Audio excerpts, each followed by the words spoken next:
ご視聴ありがとうございます。今回は、とある地上区間のご紹介です。奇妙な駅が生まれたいきさつを、隣の駅と空からの映像とセットで解説します。構内の光景にヒントが隠されている、意外と見過ごされがちな、駅の周りにある設備にも注目です。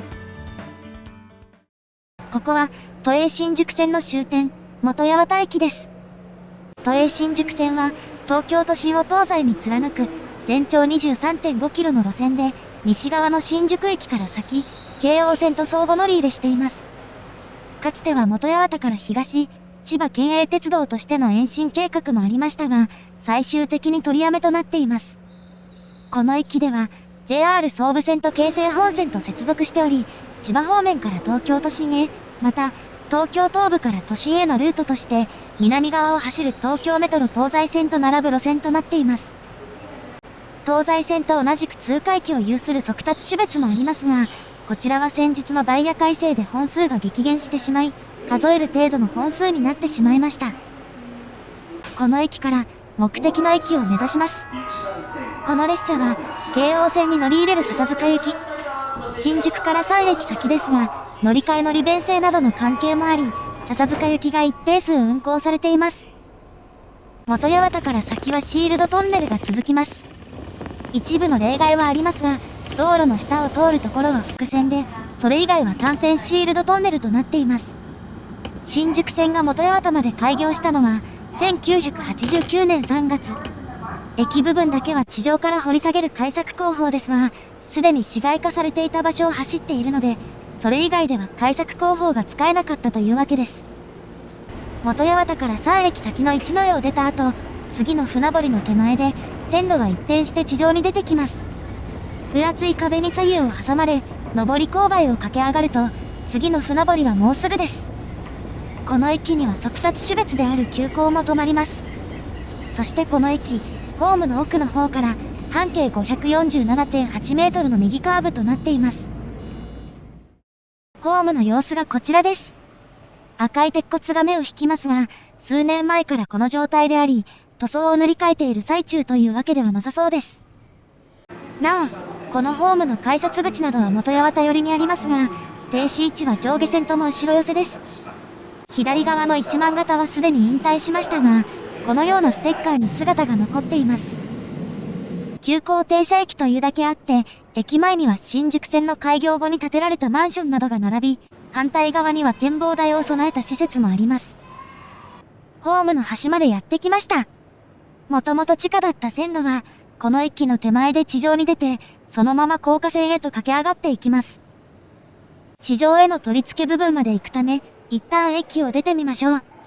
賑やかな改札を経て駅の外に出ると、駅前の様子はこんな感じです。ホーム自体が道路をまたいでおり、ここだけ見ると地下鉄の駅とは思えない作りです。駅の南北にバスターミナルもある、交通の要衝になっています。この辺りは南北の鉄道が発達していないので、東京メトロ東西線の西葛西駅に向かうバスも運行されています。本八幡寄りへ進み、線路が地上に出てくるところまでやってきました。塗り壁のような殺風景な壁が延々と続いています。線路が地下から地上に出る場合、地上部分の地形の変化を利用することが多いですが、ここは地面が真っ平らなので、取り付け部分が長くなりがちです。その先にある、錆びついたフェンスがあるこの場所が、天井がなくなる場所です。そしてさらに奥には、この部分をまたぐ歩道橋があります。この歩道橋に上がってみると、地上への取り付け部分には、先ほどのフェンスのさらに手前にもフェンスがあります。かなり先までトンネルの天井が続いているのが、地上からのいたずら防止のために見えます。一方、船堀駅をはじめとした江戸川区は地盤が低く浸水の恐れがあり、側壁を立ててガードしているため、このような見た目になっているのかもしれません。この取り付け部分を含む区間が開業したのは、1986年9月。船堀駅の周辺も市街地となっていた中、あえて線路を地上に引き出したのには、もちろん理由があります。地下鉄の中には、地上の勾配の関係で、一旦地上に出る線形となっている路線もありますが、この路線は事情が違います。というわけで、先ほどの展望台からの映像をどうぞ。船堀駅が曲線にかかっているのも、線路が地上に出てきた理由と関係しています。線路は右カーブで向きを変えた後、隣の東大島駅との間で2つの川を渡るのです。手前から順に中川荒川の2本で、川幅はそれぞれ160メートル、540メートルです。線路が右カーブしていたのも、河川と直角に交差することで橋梁を短くするのが目的です。さらに河口近くを走る東西線ほどの長さではありませんが、河川を地下で渡るのは難工事になりやすいため、線路を地上に引き出して橋梁をかけたというわけです。ちなみにこの展望台の高さは地上103メートルあり、都内で自由に入れる展望台としては、スカイツリーと東京タワーに次ぐものである一方、無料で入場できます。展望台は360度あり、取り付け部分もしっかり見えます。ちょうど地下から出てくる列車と遭遇です。こうして見ると電車が N ゲージのようですね。笹塚行きの列車に乗り、隣の東大島駅を目指します。この橋梁は先ほど映っていた東西線の橋梁とは違い、側面に壁が立ち上がっています。この壁は車両の窓よりも高い場所にあるため、線路の外が見えないようになっています。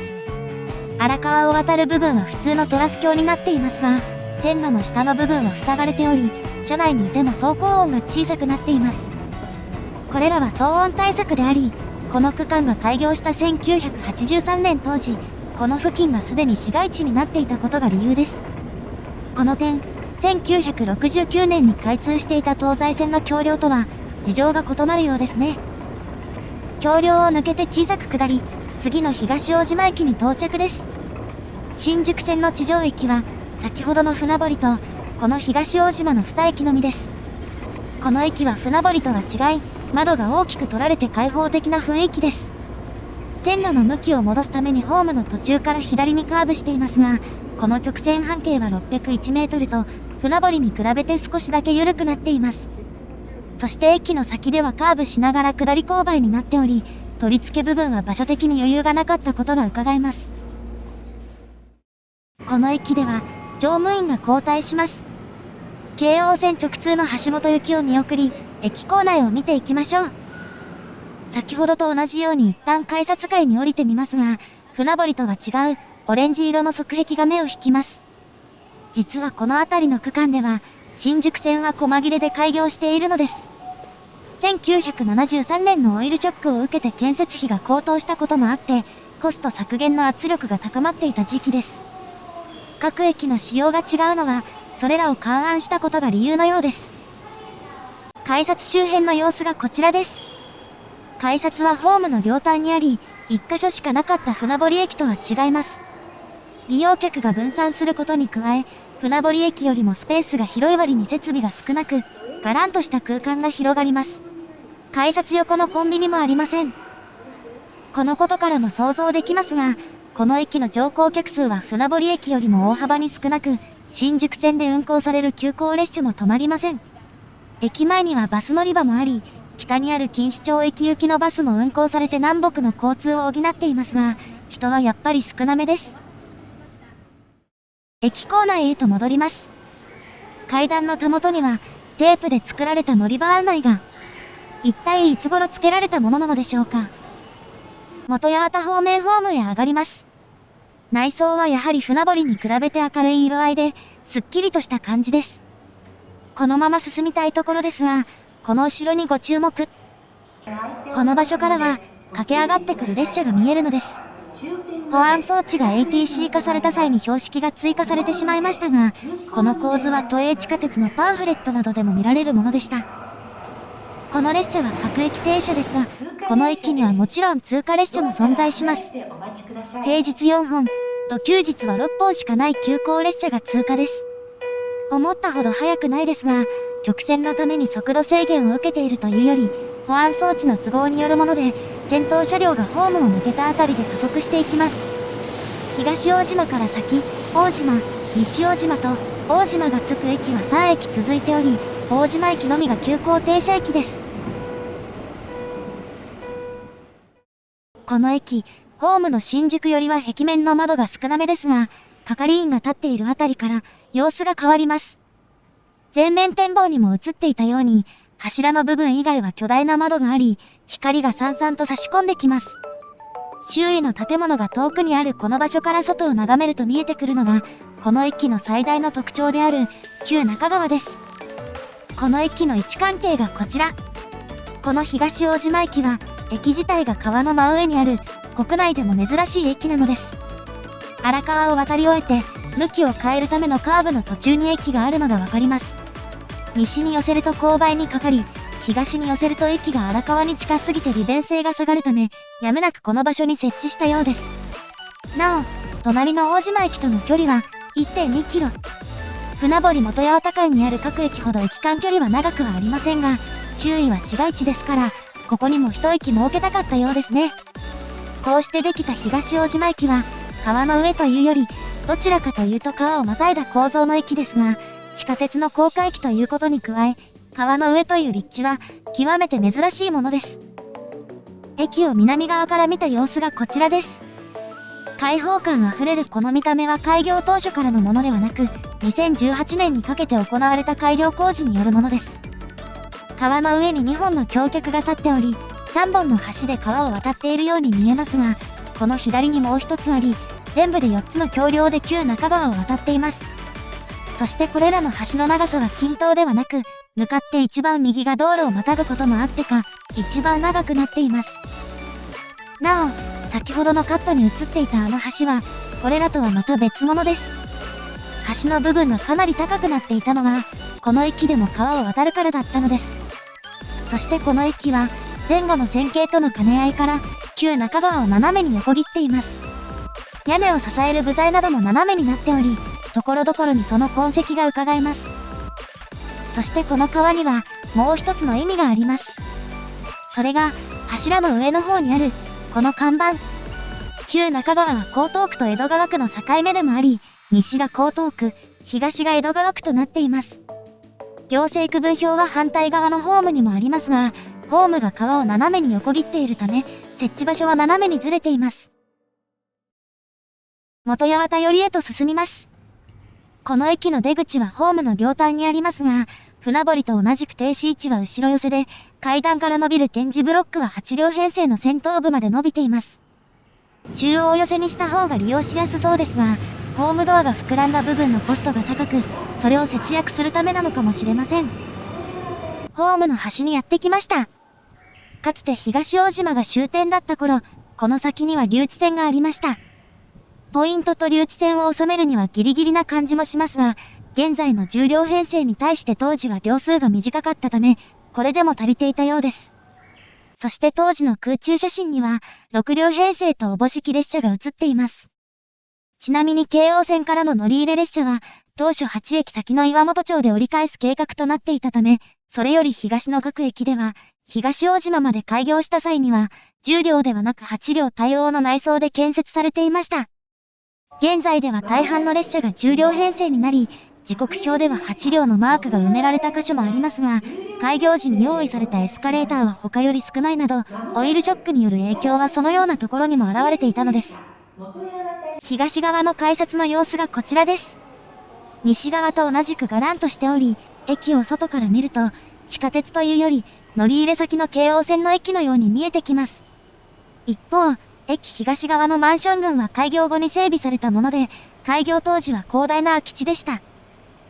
バス乗り場は東側にもありますが、開業当時の様子や、すぐ東が川になっていることからも想像できる通り、駅事務室は西の江東区側にあります。旧中川と荒川に挟まれた部分には、駅周辺のマンションを除けば公園が広がっており、のんびりした雰囲気が漂っています。駅全体を眺めてきましたが、この駅のもう一つの見どころが、駅の外にあります。それが、中盤で映っていた係員詰所の横にある、この扉。この上には、職員専用通路と書かれています。そう、この駅で交代する乗務員は、ここから出入りしているのです。この駅で乗務員が交代するのは、かつてここが終点だったからということではありません。後ろにある建物は、高架駅の背後にそびえ立つようになっており、乗務員の詰め所にしては随分と巨大な建物です。この建物は、東京都交通局の大島総合庁舎。旧中川の西側にある、道路よりも数段高い場所にあるこの建物、現在改築中のため外観がいまいちよく見えませんが、乗務員詰所だけではない多くの機能を有しています。そして東大島駅にあるもう一つの役割が、この左側、線路の北側にあります。道路の向かいには公園や野球場が広がっているだけに見えますが、注目すべきは左下。公園のへりをまっすぐ進むと、手前に伸びたスロープのたもとに、東京都交通局のイチョウのマークがあります。その奥に見えていた、かさ上げされた土地の上にある建物こそ、東京都交通局の大島車両研修所。新宿線の車両の保守を一手に担う場所です。東大島までの開業時、土地が確保しにくい都心部を避けてこの場所に車庫を設置することになり、真上の土地の一部を公園などに転用したのです。先ほどの空中写真を見ると、大島駅へつながるトンネルが曲線を描いて伸びているのがわかります。車庫との行き来は大島駅から行われ、東大島を始発終着とする列車はありませんが、乗務員の交代は基本的に東大島駅で行われています。それだけではありません。車両を止め置くだけではない設備が、この反対側にあります。先ほど川と駅を眺めていた場所から西側へと回り込んでみます。道路が下り坂になっていく一方、向かって右の地盤は逆にかさ上げされており、フェンスの裏手には資材などが置かれています。そしてその奥に見えるのは巨大なクレーンです。このクレーンの下にはコンクリートの枠があり、屋根もついています。実はこの場所こそが新宿線の車両を搬入するための場所なのです。新宿線の最初の区間が開業した際、線路が地上になかったため、この場所からクレーンで車両を搬入していたというわけです。京王線との直通運転が始まった今でも同じですが、逆に廃車される車両の場合、京王線の若葉台まで改装されることもあるようです。車両基地などは地盤がかさ上げされており、浸水を防げるようになっています。地上区間の長さでは、並行する東京メトロ東西線に及びませんが、船堀駅前の展望台からの景色や、東大島でまたぐ旧中川、そして車両基地など、短い区間にも見どころが満載です。ご視聴ありがとうございました。